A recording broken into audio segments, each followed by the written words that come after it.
Welcome to the Deep Dive. Today we're exploring the fascinating and, often complicated legacy of the Jamaican Greathouses. These aren't just, old buildings or footnotes in history. They were structures that really defined power, wealth, and the harsh realities of that colonial era. Absolutely. So our mission today is to dig into the sources, trace the story of these estates. We want to understand their function, as these centers of command. Great. And appreciate the architecture, how it had to adapt to the climate. And then pivot to see how that whole legacy is being, processed and maybe redefined in Jamaica's current real estate world. Exactly. And for you listening, understanding the Great House really means understanding the economic engine of colonial Jamaica. No. It was the absolute central hub of authority on the plantation, a direct reflection of the huge wealth coming from sugar, mostly, and coffee, too. Right. That funded the whole system. So when you saw a great house, You were looking at the pinnacle of economic power and social control. Simple as that.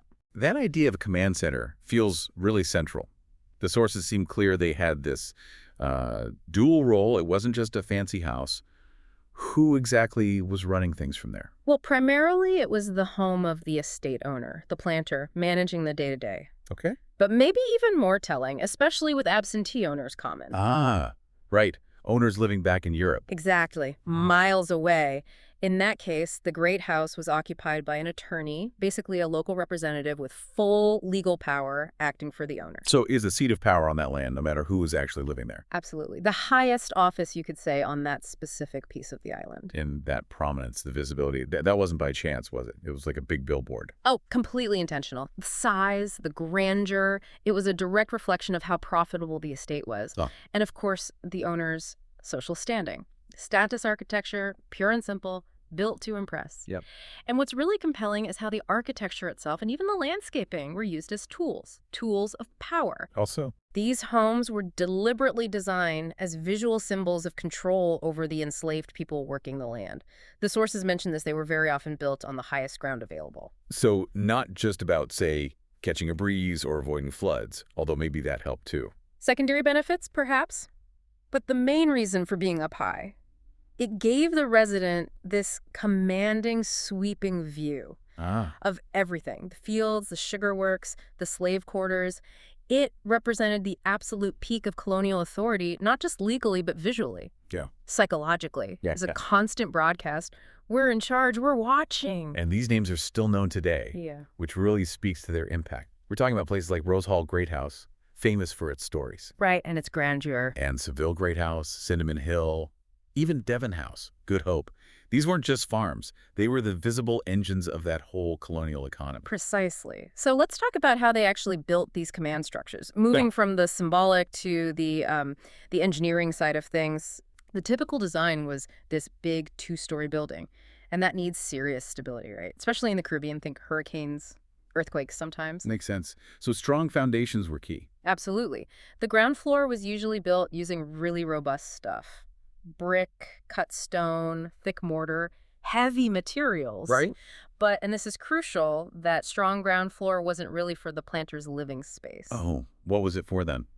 More practical things. Storage, maybe workshops, or sometimes quarters for indentured servants or house slaves. The utility level, basically. Got it. So where did the owners actually live? Upstairs. And that's where you see this brilliant adaptation, because the tropical climate, living on that damp, hot ground floor, pretty miserable. I can imagine. So the upper floors, the main living areas, were often built with lighter materials, wood frequently, and often local wood. Ah, okay. So elevating the living space and using wood helped with. Ventilation, cooling. It allowed for much better cross breezes, made a huge difference in that heat and humidity. So it's this interesting mix, isn't it? They wanted the look of European design. I think you mentioned Georgian and Palladian influences. Yes, those styles were definitely influential, but you couldn't just transplant them directly. No. The blueprints had to be fundamentally adapted, broken down, and rebuilt for the Caribbean reality.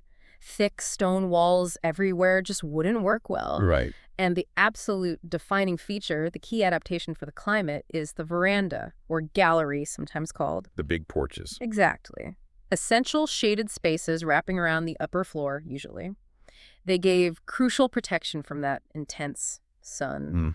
And maybe even more importantly, they acted like funnels, guiding any cool breezes through the inside of the house. So they weren't just for show, for sitting out on. They were actual climate control tech. Absolutely. Primitive air conditioning, in a way. And the whole inside layout supported this, too. How so? Big rooms, really high ceilings to let the hot air rise, wide windows to maximize airflow. Then, of course, they'd fill it with fine furniture to show off wealth. Right. But the basic engineering was all about surviving the tropics in some comfort.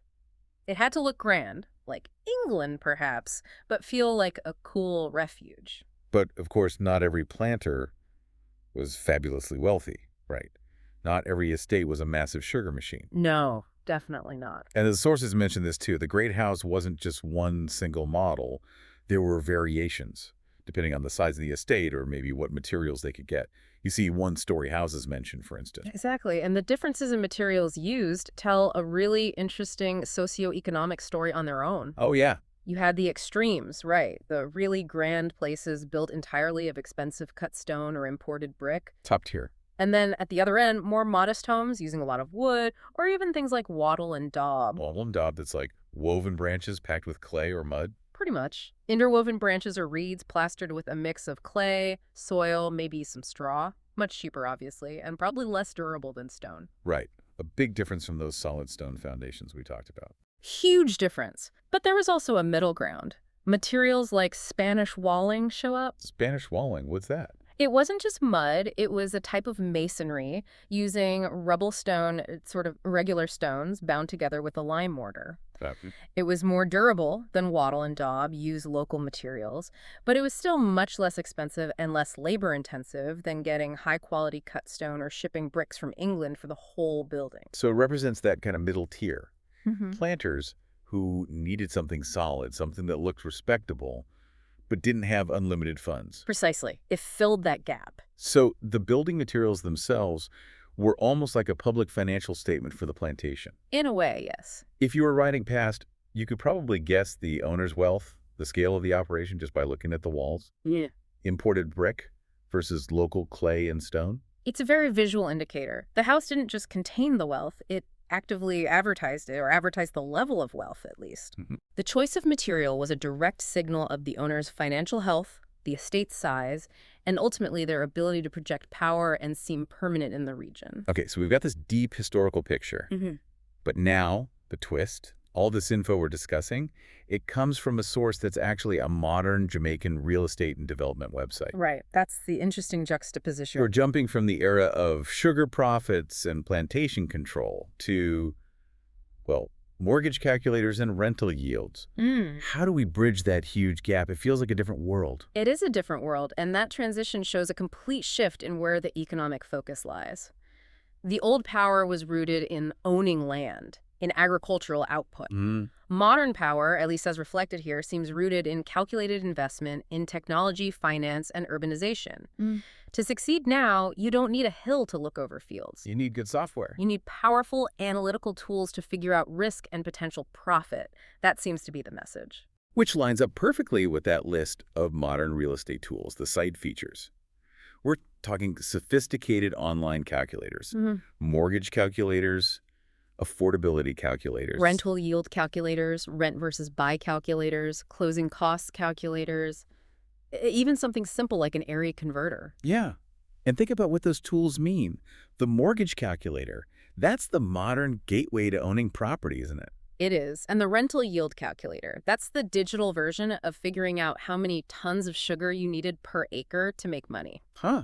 Good point. These tools kind of standardize risk assessment, they make financial data more accessible, maybe democratize it a bit, but they also centralize the power of investment strategy. They define the new rules of the game. And the property market they're serving is totally different from the planters era. It's about density now, specialization. Definitely. The residential types listed are things like villas, townhouses, okay, those imply space, but also lofts, multifamily houses. That sounds more urban, more compact. Right. And commercially, it's hotels, warehouses, office buildings, even vacant lots tagged for commercial development. The focus isn't sprawling agricultural land anymore. It's vertical, concentrated growth. What's really striking is how the source material itself seems aware of this shift, acknowledging the history while firmly looking forward. You see those post titles mentioned. Yeah, like from sugar estates to smart cities, Jamaica's real estate enters a new era of measured growth. That title says a lot. Measured growth. It sounds very deliberate, very calculated. A move away from maybe the boom and bust potential of relying on one crop. More controlled, more strategic. It really does. And if the Great House symbolized one person's control over a rural estate, Right. then the smart city concept suggests control through infrastructure, technology, integrated planning. It's a different kind of power structure. And other titles, like Tower Isle, a quiet experiment in modern Jamaican living, point towards maybe focused high-end developments aimed at a specific, maybe international market. Seems likely. The wealth generation is shifting, you could say, from the soil to the cloud, or at least to finance and modern services. And that other title, Why 2026 Could Be Jamaica's Year of Bold Homecomings. That sounds like it's trying to connect this new economy to the diaspora. Yeah, trying to draw investment, talent, maybe people back to the island, building a future based on finance, tech, modern living, rather than just the historical legacy of agriculture. It's a fascinating pivot. Hashtag outro. So the journey we've traced today, it's pretty profound, isn't it? The Great House era really set down Jamaica's architectural heritage. You see global styles meeting local needs, local materials. These buildings, they make history tangible. They show you the deep economic divides, the social structure of that colonial period, right there in stone and wood. And for you, the listener, the real takeaway is that this legacy of colonial power, of plantation economics, it's not just in dusty books. It's literally built into the landscape. You can see it in those heavy stone foundations, those adaptive verandas, the way the houses command the high ground. It's visible history. Absolutely. So here's the thought to leave you with. If the great houses represented that concentrated wealth from sugar, and their physical height symbolized control over land and labor, what does this modern shift, this from sugar estates to smart cities, suggest about future power structures in Jamaica? About where wealth comes from now? What's the new great house? Is it a luxury downtown loft, an internationally financed villa complex, a central office tower? What will be the architectural symbol of this new era of measured growth, and what kind of authority will it project visually?